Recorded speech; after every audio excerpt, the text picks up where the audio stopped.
Federal Drive is presented by GEHA, Government Employees Health Association, proudly providing health and dental benefits to federal employees and their families. Visit GEHA.com. The Trump administration has 20 additional ideas for improving federal acquisition. These range from dramatically increasing the simplified acquisition and micro purchase thresholds to raising the dollar figures on task order protests to allocating more money for acquisition workforce training. The Office of Management and Budget submitted these legislative proposals to Congress earlier this month.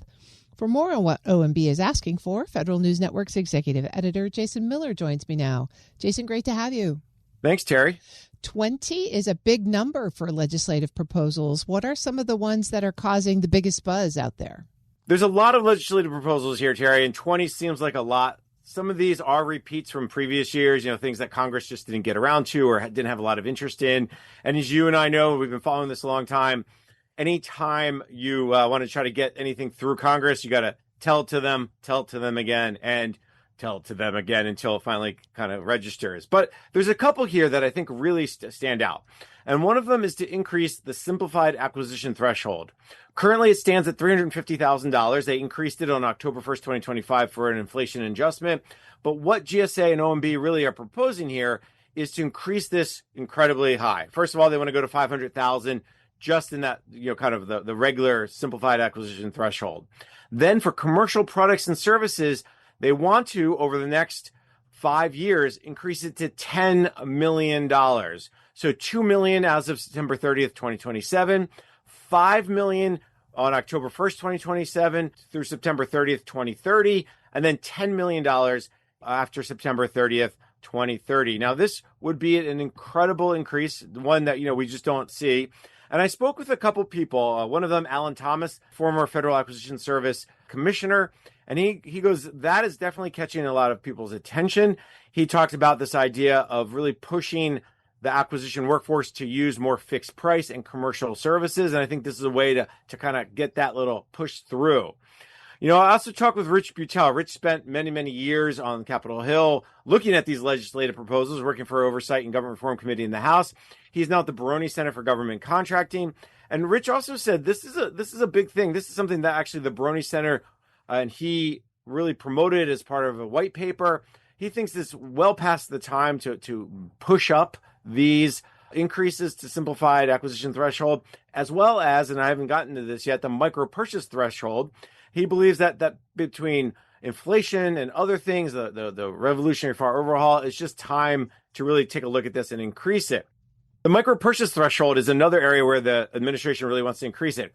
There's two things here about the micro purchase threshold that's interesting. The first is under $15,000, they would kind of suspend, exempt from the Buy American Act, which has been a big area. But once they go above $15,000, again, slowly increasing it to $100,000 over the next several years, they would have to comply with the domestic sourcing laws.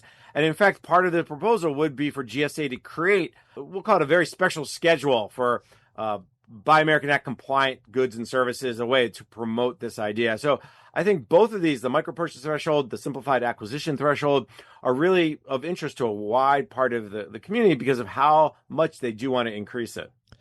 They probably reflect the buying experience of most people, in addition to the buying experience of the federal government. But speaking of buying experience, Jason, there's a particular request for more money for acquisition workforce training.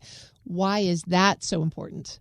Two things are standing out, I think, about this request. Number one, I think this is the recognition that the revolutionary far overhaul, the major rewrite, is going to take a lot of time and a lot of training. And listen, Terry, we know there's resources that are needed to do that training. There's tens of thousands of acquisition workers across the government. There's new ones being hired. To get them to understand all the pieces and parts that go into all the different parts of the FAR, they need to invest in more training.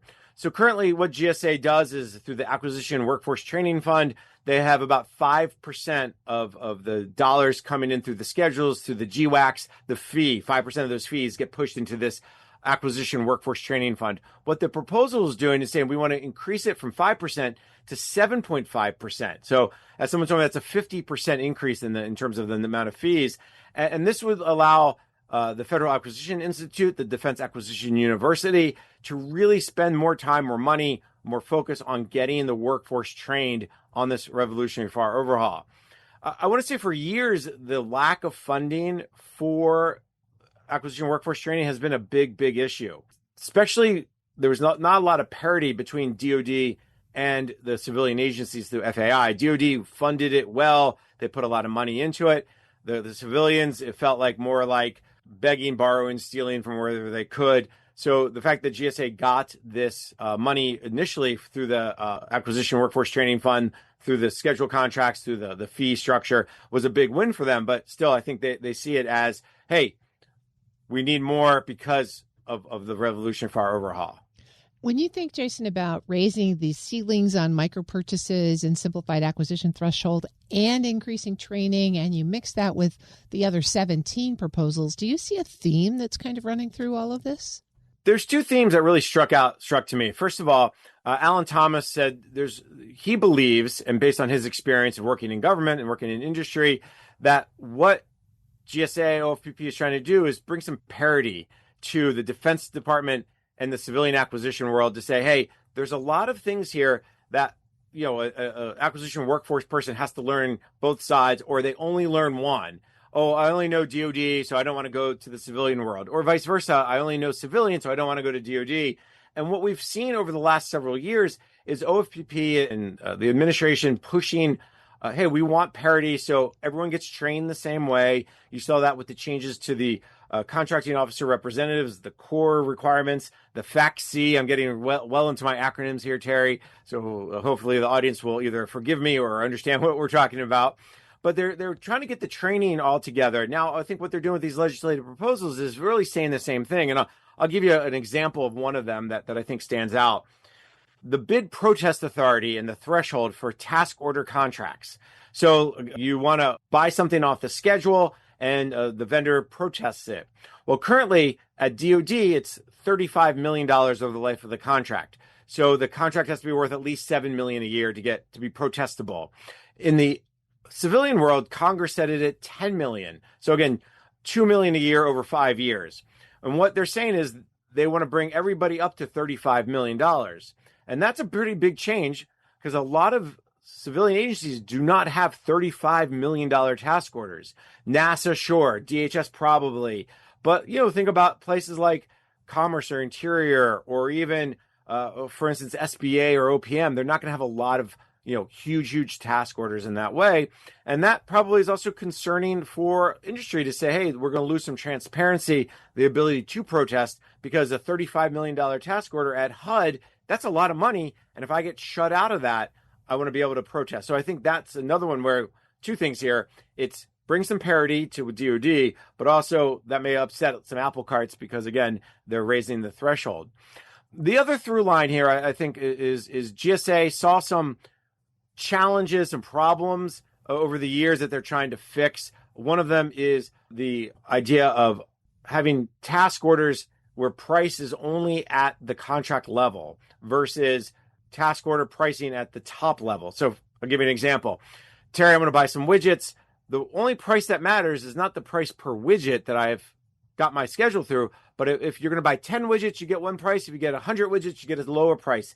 That buy level is really where it's at. And what happened is there are some technical amendments that didn't quite get through to have kind of these unpriced or priced at the schedule level, at the task order level that they're trying to push through. So again, I go back to there's a few things that GSA and OMB is trying to do is fix that I think they've been trying over the years. And Jason, what comes next for these proposals? Are they on Congress's metaphorical desk right now? They are definitely on Congress's desk. The biggest, I think, frustration, and I heard this from Rich Butel, is they probably should have gone up to the Hill several weeks ago. The only way a lot of these proposals will get through is through the Defense Authorization Bill.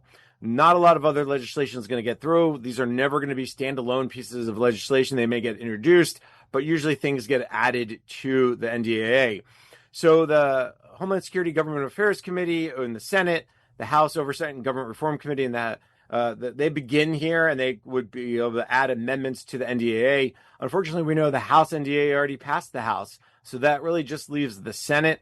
We saw something similar this week with a letter about the Technology Modernization Fund and renewing that through an anomaly There's a letter from several government associations. So really, I think the focus here is, can the Senate add some of these provisions, some of these amendments, and maybe the House will agree to them. I think that's what we'll be watching for.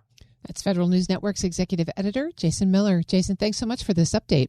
Always a pleasure, Terry. You can find his full story at federalnewsnetwork.com.